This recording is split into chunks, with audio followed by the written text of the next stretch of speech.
আসসালামু আলাইকুম ওয়া রাহমাতুল্লাহি ওয়া বারাকাতুহু। সুপ্রিয় দেশবাসী, আসলে প্রথমে আল্লাহ তাআলা শুকরিয়া আদায় করি যে আল্লাহ তাআলা আমাদেরকে সুস্থ রাখছেন। আর বর্তমানে যে দেশের যে পরিস্থিতি, অসংখ্য মানুষ অসুস্থ আছে, তো সবার জন্য দোয়া করবেন। আর বিশেষ করে আপনারা জানেন যে ঢাকা যে উত্তরা যে ঘটনা হয়ে গেল বিমান দুর্ঘটনায়, সবার জন্য আমাদের সবারই মর্মরস্তা খুব মর্মাহত। সবাই দোয়া করি আল্লাহ তাআলা যেন প্রত্যেকটা বাসটাকে জান্নাতের বাগিচা বানায় দেন কবরটাকে। আর আজকে যে এখানে আসা, আপনারা জানেন বিগত কয়েকদিন আগে কিন্তু আমি এখানে একটি ভিডিও করেছিলাম। এই যে আমার পাশে একটি ঘর দেখতে পারতেছেন, এখানে প্রায় ছেলে মেয়েদেরকে মান্দান মিয়া, এই সুনামগঞ্জ জেলা জামালগঞ্জ উপজেলা চাঁদপুরের, ওনার নাম মান্দান মিয়া, মন্দান মিয়া, ওনার ঘরে একটি প্রয়োজন ছিল। আমি একটি ভিডিও আপলোড দিই, আপনারা সবাই ভিডিওটা দেখেন, দেখার পর সবাই লাইক করছেন, কমেন্ট করছেন, শেয়ার করছেন। এর বদলতে আলহামদুলিল্লাহ এই অতি শীঘ্রই একটি ঘরের ব্যবস্থা হয়ে যা। তো আসলে ঘরটি বানতে গিয়া অনেক দিন সময় লেগে গেছে, একটু জায়গার সঙ্গে একটু ভেজাল ছিল। আলহামদুলিল্লাহ জায়গাটা আলহামদুলিল্লাহ এখন ক্লিয়ার হয়েছে, এই জন্য একটি সময় লেগেছে ঘরটা শেষ করতে গিয়ে কাজ। তখন আলহামদুলিল্লাহ যে ঘরটি কেমন হলো আপনাদেরকে দেখাচ্ছি। অনেকেরই ভিতরে একটি তামান্না থাকে যে যেহেতু ঘরটি হুজুর বানতেছে কেমন মানলো, কেমন হয়েছে কিনা। তো আপনাদেরকে ফুল ভিডিওটা দেখাচ্ছি, আপনারা ধৈর্য সহকারে দেখবেন। একটু সামনে আসেন, এখানে নিয়ে যাচ্ছে যে নতুন ঘর বান্ধা হয়েছে এখানে। একটু সরেন, এই যে এই মন্দান মিয়া সাহেবের যে নতুন ঘর এখানে বান্ধা হলো, আপনারা দেখতে পাচ্ছেন। আলহামদুলিল্লাহ এখানে ভিতরে দুটি রুম, এরপর একটি জানালা দেওয়া হয়েছে, তারপর বারান্দার মধ্যে একটি রুম দেওয়া হয়েছে, এরপর বারান্দার একটি দরজা, একটি জানালা। তো এখানে কিছু মুরব্বির সাথে আমি আলোচনা করব আমাদের অর্থ এলাকার। তো ওনার বাড়ি এখানে, এই যে পার্শ্ববর্তী বাড়ি ওনার। আসসালামু আলাইকুম রহমতুল্লাহ, আপনি কি ভালো আছেন? আলহামদুলিল্লাহ ভালো আছে। তো আসলে ওনার ঘরটি নিয়ে কতদিন যাবত এখানে কষ্ট করেছেন? প্রায় 15-20 বছর ধরে কষ্ট করতেছি। কষ্ট করেছেন, আপনারা দেখছেন? আমরা লোকে বাড়ি তো আমরা দেখতাম না। আসলে 15-20 বছর যাবত ওনারা এখানে কষ্ট করেছেন ছেলে মেয়েদের কিনে।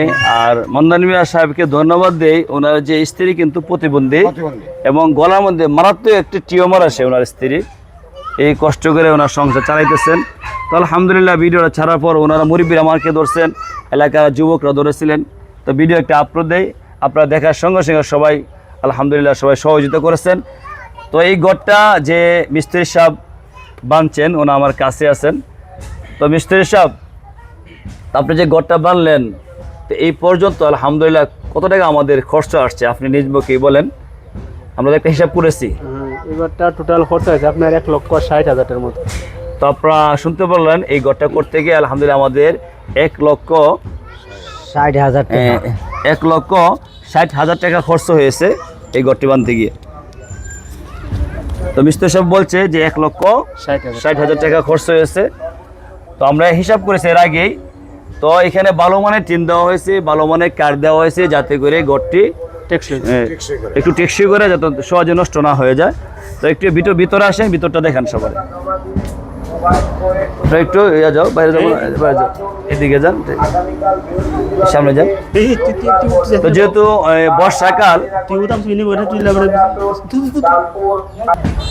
যেহেতু বর্ষাকাল, এই জন্য একটু মাটির সমস্যা আছে। এখানে মাটির কাজ চলতেছে, আপনি দেখতে পাচ্ছেন মাটির কাজ চলতেছে। এখানে মাটি ভর্তি করা হবে আরো। এবার কিছু গাছ বাকি আছে এখানে, চতুর্দিকে ইট, এরপরে যে পাকা হয় একটু ওই শান্তি থাকতে পারবে। তো আপনারা এটা হলো ভিতরে একটি রুম, উপরে দেখো, এই দেখি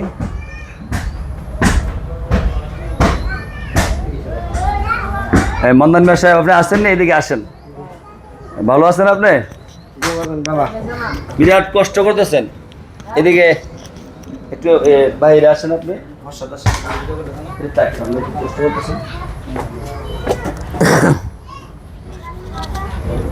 আলহামদুলিল্লাহ আপনি তো অনেক কষ্ট করছেন এই ছেলে মেয়েদের নিয়ে ঘরটার মধ্যে।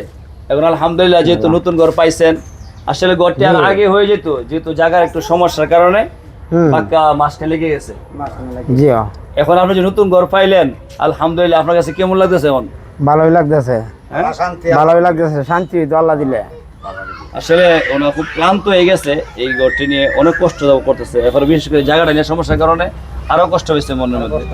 নাহলে আরো অনেক আগে কিন্তু এই এদিকে আসেন, ওই ঘরটা নিয়ে 15-20 বছর ধরে তো এই বাঙ্গা করে থাকতে জি। তো বানাইলে ও দুইটা দাম লাগবে তো আপনি এটাই আপনার কাছে আপনার যেই বোন অতটুকু উপকার করলো আপনি সবসময় নামাজের মধ্যে 2 হাত তুলে আল্লাহ তাআলার কাছে দোয়া করবেন ওই বোনের জন্য, ওনার ফ্যামিলির জন্য। আলহামদুলিল্লাহ। আসলে ওরা বিরাট ক্লান্ত হয়ে গেছে এই কষ্ট করতে করতে, আপনারা যে অবস্থা দেখতে পারতেছেন। আর সবাই দোয়া করবেন। আরও বিশেষ করে আমাদের অর্থ এলাকার মধ্যে আসলে যেহেতু গরিব যারা, যাদের কাছে মনের কথা বলতে পারে তাদের কাছে কিন্তু মানুষ ছুটে যায়। আর বিশেষ করে আমি একটু এলাকাতে আসলেই এখন দেখা যাচ্ছে যে যাদের ঘরে একটু সমস্যা আছে, একটু রোগী আছে, তারা আমার গিয়ে সবাইকে একটু আবদার করে, হুজুর আমার ঘরটা দেখেন, মানে বলে আমার ছেলে অসুস্থ, আমার মেয়ে অসুস্থ। তো আলহামদুলিল্লাহ যতটুকু পারি তাদেরকে দেওয়ার চেষ্টা করি, আর না পারলে কমপক্ষে সান্ত্বনা দিয়ে দিই। আর বিশেষ করে আমার যারা ফ্যান ফলোয়ার আছে আলহামদুলিল্লাহ আমার ভিডিওগুলো সবাই আপনার কাছে একটি আবদার, সবাই শেয়ার করবেন, কমেন্ট করবেন, যাতে করে আরও যারা হত দরিদ্র মানুষ আছে তাদের পাশে আমি মৃত্যুর আগ পর্যন্ত দাঁড়াইতে পারি। আর আমার পাশে ইনশাল্লাহ আপনারা থাকবেন। আমাদের এলাকায় অনেক ঘরের এখন আলহামদুলিল্লাহ আবদার আছে, ওখানে আপনারা দেখলে অনেকের চোখে পানি আছে, বিভিন্ন ঘর আছে সরাসরি ঘরের ভিতরে পানি পড়ে। আমি বিগত কয়েকদিন একটি ঘর ছাড়েছিলাম মোহাম্মদ আবু কাশেম মিয়া, আমি এই পাশেই একটি ঘর অবস্থা খুব ভয়াবহ। আমি এই ভিডিওটা আপনাদেরকে দেখাবো, ডাইরেক্ট ঘরের ভিতরে পানি পড়ে, ওনার ছেলে মেয়ে নিয়ে খুব কষ্টের মধ্যে আছে। তো সবাই ভালো থাকবেন, আর বিশেষ করে দোয়া করবেন যে বই অতটুকু উপকার করলো। জি মামা। আলহামদুলিল্লাহ।